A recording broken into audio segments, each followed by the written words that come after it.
White House, Senator Cruz. Thank you, Mr. Chairman. The Supreme Court's decision in Dobbs was a victory for democracy in America.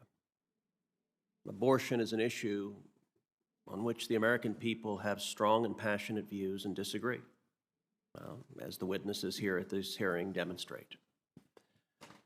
Those disagreements have been longstanding, and the way our Constitution operates, typically on issues on which there is sharp disagreement, it is the democratic process that resolves that disagreement. When the Supreme Court decided Roe v. Wade in 1973, 7 unelected judges said to the American people, your views don't matter. Your desire to protect innocent life doesn't matter. We know better than you, and we are going to prevent you from making decisions about protecting life. The consequence of that has been 5 decades of deep political division because the democratic process was prevented from operating. Now that a 6-3 majority of the Supreme Court has overturned that decision, questions of abortion will return to the elected branches of government. The democratic process will be allowed to operate. That will mean in bright blue states, tragically, we'll continue to see unlimited abortion on demand. And in redder states, we will see some meaningful restrictions on abortions. And those restrictions will vary state by state, depending on the values and mores of their citizens. That's how our Constitution was meant to operate. If you disagree with the abortion laws in your state, you have an outlet to express that disagreement. You have an outlet to be involved in the political process. You have an outlet to advocate for what you believe the laws should be. You're not forced to live under the rule of unelected judges operating as philosopher kings and decreeing the rules for 330 million Americans. I believe abortion's a tragedy. The over 60 million unborn children who've never breathed a breath of air, who've never lived, who've never danced, who've never hugged, who've never loved. Our country is far poorer for the millions of African American children who never had a chance to live and contribute to our country. Unfortunately, one of the consequences of the court taking this out of the democratic process is today's modern Democrat Party has become radicalized on abortion. The case Planned Parenthood versus Casey, a lot of people don't know that the Casey in question there was Governor Bob Casey, who was a Democrat and was pro-life. Today's Democrat Party has said, if you're pro-life, get the hell out. Your views are not welcome in our party.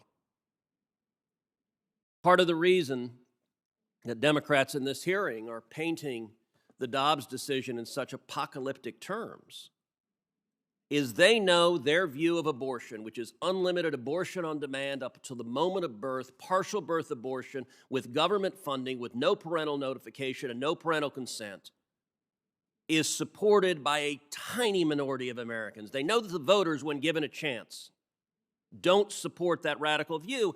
And I will point out, there was a time when Democrats used to say the same thing. We all remember Bill Clinton, who said he wanted to see abortion safe, legal, and rare. Today's Democrat Party doesn't want it rare. It wants as much abortion as possible. Well, I'll tell you this. When Roe versus Wade was decided, one Democrat who spoke up against it was a fellow named Joseph Robinette Biden, who said in 1974, quote, I don't like the Supreme Court decision on abortion. I think it went too far. I don't think that a woman has a sole right to say what should happen to her body. That was Joe Biden in 1974. And you may say, okay, that was a long time ago. All right, let's go to 2007, just 15 years ago. 2007, Joe Biden.